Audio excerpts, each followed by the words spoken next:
Hello friends, welcome to our YouTube channel Switch Coder. तो friends, आज का हमारा टॉपिक है ऑपरेटर्स इन सी। तो आज हम लोग देखेंगे सी में ऑपरेटर्स क्या होते हैं। आज उसका पार्ट 2 वीडियो है। अगर आप लोगों ने ऑपरेटर्स की पार्ट 1 वीडियो नहीं देखी है तो ऊपर आई बटन में जाकर उसको तुरंत देखें, तभी आपको पार्ट 2 वीडियो समझ में आएगी। चलिए वीडियो स्टार्ट करते हैं। तो आज हम लोग पढ़ेंगे ऑपरेटर्स का ऑपरेशन पॉइंट ऑफ व्यू से। ऑपरेटर्स क्या होते हैं, कितने टाइप्स के होते हैं। ऑपरेंड पॉइंट ऑफ व्यू से हम लोग पार्ट 1 में पढ़ा था, ऑपरेशन पॉइंट ऑफ व्यू से हम लोग पार्ट 2 में पढ़ रहे हैं। तो देखते हैं क्या होता है ऑपरेटर्स। पहले ऑपरेटर्स की डेफिनेशन देखते हैं। An operator is a symbol that tells the compiler to perform specific mathematical and logical operations. इसका क्या मतलब हुआ, ये बता रहा है कि ऑपरेटर क्या है, एक सिंबल है। एक सिंबल है दैट टेल्स द कंपाइलर, जो कंपाइलर को ये बताता है कि हमें किस तरह की मैथमेटिकल या कौन सा लॉजिकल ऑपरेशन परफॉर्म करना है। ये हमारा ऑपरेटर बताता है। देयर आर 8 ऑपरेटर्स इन सी। सी में 8 टाइप्स के ऑपरेटर होते हैं ऑपरेशन पॉइंट ऑफ व्यू से। Arithmetic operator, relational, logical, bitwise, assignment operator, increment and decrement operator, conditional operator and miscellaneous operator. कहीं कहीं आपको 7 ऑपरेटर्स मिलेंगे, मिसलिनियस नहीं मिलेगा, बट मिसलिनियस भी इसमें हमने ऐड कर दिया, तो 8 ऑपरेटर्स हो गए सी में। चलते हैं इनको डिटेल्स में पढ़ते हैं। तो हमारा अर्थमेटिक ऑपरेटर पढ़ते हैं क्या होता है। These are used to perform mathematical calculations. Arithmetic operator क्यों यूज किया जाता है, ये मैथमेटिकल कैलकुलेशंस करने के लिए, जैसे addition, subtraction, multiplication, division and modulus. इस तरह की मैथमेटिकल कैलकुलेशंस परफॉर्म करने के लिए अर्थमेटिक ऑपरेटर्स का यूज करते हैं। जैसे हमने दो variable A equal to 10 B equal to 20 ले लिया, हमें ऐड करना है दोनों को। तो ए और बी ये क्या है, ऑपरेंड हैं। हमने पार्ट 1 में पढ़ा ऑपरेंड क्या होता है, तो अगर नहीं देखा तो उसको जाकर तुरंत देखें। और प्लस हमारा क्या है, ऑपरेटर है। तो ए और बी ऑपरेंड हो गए जिन पर हम परफॉर्म कर रहे हैं ऑपरेशन, प्लस ऑपरेटर है, इन दोनों को ऐड कर दिया, 30 आ गया। इस तरह से माइनस वाला, मल्टीप्लाई, डिवाइड आप लोग कर सकते हैं। तो अर्थमेटिक ऑपरेटर्स में क्या होता है, मैथमेटिकल कैलकुलेशन परफॉर्म करी जाती है। सेकंड है हमारा रिलेशनल ऑपरेटर। रिलेशनल ऑपरेटर में क्या होता है, these operators are used to compare the value of two variable. ये किस लिए यूज होता है, दो वेरिएबल दिए गए हैं, उनकी वैल्यू को कंपेयर करने के लिए यूज होता है। कंपेयर कैसे करेंगे, equal equal operator, not equal, greater, less, greater or equal, less than or equal to, ये हमारे ऑपरेटर होते हैं। किस लिए, टू वेरिएबल्स को कंपेयर करने के लिए। चलते हैं इसका एग्जांपल देखते हैं। हमने दो वेरिएबल बना लिए, A equal to 10 B equal to 20। Compare करना है, दो वेरिएबल हैं ए और बी, क्या दोनों इक्वल हैं। ए इक्वल इक्वल बी लिखा है, इक्वल इक्वल का मतलब क्या दोनों ए और बी इक्वल इक्वल हैं, नहीं, इक्वल नहीं है दोनों, इसलिए फॉल्स हो गया। A not equal to B, A B के इक्वल नहीं है, नहीं है, ट्रू है ये कंडीशन। ए 10 है बी 20 है, कहाँ इक्वल है। A is greater than B, A B से बड़ा है, नहीं, condition false. A is less than B, हाँ छोटा है, कंडीशन ट्रू। इस तरह से ये भी हैं आपके। थर्ड हमारा लॉजिकल ऑपरेटर्स। इसमें क्या होता है, these operators are used to perform logical operations on the given two variables. मतलब क्या हुआ इसका, हमारे पास दो वेरिएबल गिवन है, उन दो वेरिएबल्स पर आपको लॉजिकल ऑपरेशंस को परफॉर्म करना है। लॉजिकल ऑपरेशंस में क्या यूज होता है, एंड और, नॉट, ये सिंबल्स का हम लोग यूज करते हैं, लॉजिकल ऑपरेटर्स हैं इन्हें कहते हैं।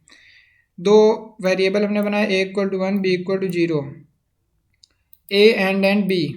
ये एंड किस लिए यूज होता है, जब दोनों को, जैसे कह रहा है ए एंड बी, मतलब ए और बी दोनों के लिए, मतलब ए और बी, जब कहीं ऐसी कंडीशन आएगी जब दोनों हमें यूज करना हो कि ए और बी दोनों ही ऐसा हो, तब लगाएंगे। और ये और का सिंबल कब यूज होगा, ए और बी, जब दोनों में से कोई एक को लेना हो, किसी हमें प्रोग्राम बना रहे हैं उसमें दोनों में से कोई एक की ज़रूरत है, ए या बी, तब लगाएंगे और का, ए या बी दोनों में से कोई एक, दोनों नहीं। तो ये था हमारा लॉजिकल ऑपरेटर्स। नेक्स्ट चलते हैं। नेक्स्ट है हमारा बिटवाइज ऑपरेटर। बिटवाइज ऑपरेटर में क्या होता है देखते हैं। Bitwise operator works on bits. ये किस पर वर्क करता है? बिट्स पर। बिट्स क्या है? जैसे बाइट होता है हमारा, वैसे ही बिट्स होता है, तो ये बिट्स पर वर्क करता है। And perform bit by bit operation, ये bit by bit operation perform करता है। Bitwise operator are used in bit level programming. ये कहाँ यूज करा जाता है बिट वाइज ऑपरेटर्स का? बिट लेवल प्रोग्रामिंग में यूज किया जाता है। These operators can operate upon int and char but not on float and double.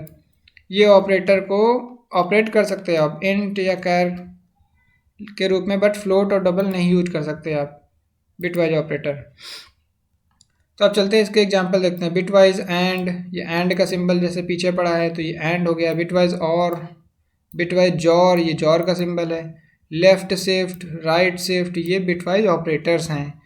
इनकी एक सेपरेट वीडियो अलग बना देंगे तो आप बिटवाइज ऑपरेटर को और क्लियरली समझ जाएंगे। चलते हैं असाइनमेंट ऑपरेटर, ये क्या होता है?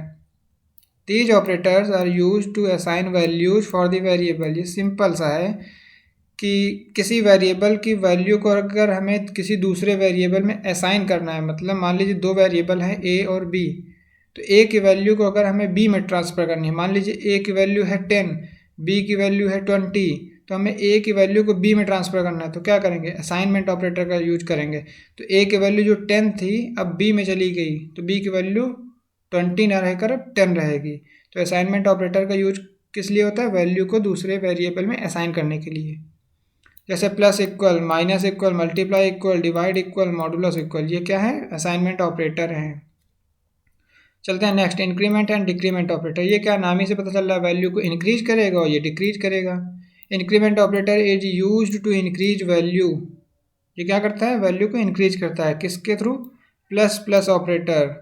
And decrement operator is use to decrease value by minus minus operator. ये क्या करता है? वैल्यू को डिक्रीज करता है, किसके थ्रू? माइनस माइनस ऑपरेटर के थ्रू। तो ये दो ऑपरेटर हैं, प्लस प्लस और माइनस माइनस। जैसे ए प्लस प्लस या प्लस प्लस ए, कोई भी लिखें, दोनों काम वही करेगा। ए माइनस माइनस, माइनस माइनस ए। तो ए इक्वल टू 10 हमने ले लिया। अब ए प्लस प्लस करेंगे तो क्या होगा? प्लस प्लस क्या करता है? वैल्यू को इंक्रीज करता है, तो 10 से कितना हो जाएगा? 11। अब ए माइनस माइनस करेंगे तो वैल्यू को माइनस माइनस क्या करेगा? डिक्रीज करेगा, तो कितना हो जाएगा? 9 हो जाएगा। तो इस तरह से ये था हमारा इंक्रीमेंट एंड डिक्रीमेंट ऑपरेटर। अब नेक्स्ट पढ़ते हैं हम लोग कंडीशनल ऑपरेटर। ये क्या होते हैं? Conditional operators are used in decision making. Conditional operator का यूज कहाँ करते हैं? डिसीजन मेकिंग में, जहाँ डिसीजन लेना होता है हमें। It operates on 3 operands. ये किस पर? 3 ऑपरेंड पर ऑपरेट होता है, तो इसमें 3 ऑपरेंड होना जरूरी है। So it is also called ternary operator, इसलिए इसे हम लोग टर्नरी ऑपरेटर भी कहते हैं। टर्नरी ऑपरेटर हम लोगों ने पार्ट 1 में पढ़ चुके हैं, फिर भी यहाँ थोड़ा देख लेते हैं। इसमें क्या होता है? इसका सिंटैक्स कुछ इस टाइप होता है कि इसमें पहले एक्सप्रेशन 1 होता है, मतलब यहाँ पर एक कंडीशन दी होती है, फिर क्वेश्चन मार्क होता है, फिर एक्सप्रेशन 2, फिर कोलोन का सिंबल होता है, और एक्सप्रेशन 3। तो ये कैसे वर्क करता है? इफ़ एक्सप्रेशन 1 इज़ ट्रू, अगर एक्सप्रेशन 1 ट्रू होगा, मतलब ये जो कंडीशन हमने दी है वो अगर ट्रू होगी, देन एक्सप्रेशन 2 इज एग्जीक्यूटेड, तो ये एक्सप्रेशन 2 हमारा एग्जीक्यूट हो जाएगा, रन हो जाएगा। अदरवाइज एक्सप्रेशन 3 इज एग्जीक्यूटेड, अगर ये कंडीशन फॉल्स हो जाती है एक्सप्रेशन 1 तो ये रन करेगा, अगर ये ट्रू हो जाती है तब ये रन करेगा। सिंपल सा है। नेक्स्ट हमारा miscellaneous operator. There are few other operator. इसमें क्या, जो बच गए ऑपरेटर उनका यूज करते हैं। जैसे साइज ऑफ एक ऑपरेटर होता है, पॉइंटर, पॉइंटर आप लोग आगे पढ़ेंगे चल के, तो पॉइंटर और साइज ऑफ ऑपरेटर इसमें आता है। तो इस तरह से ये थे हमारे 8 operators operation point of view से। आई होप आप लोगों को समझ में आया होगा। Thank you.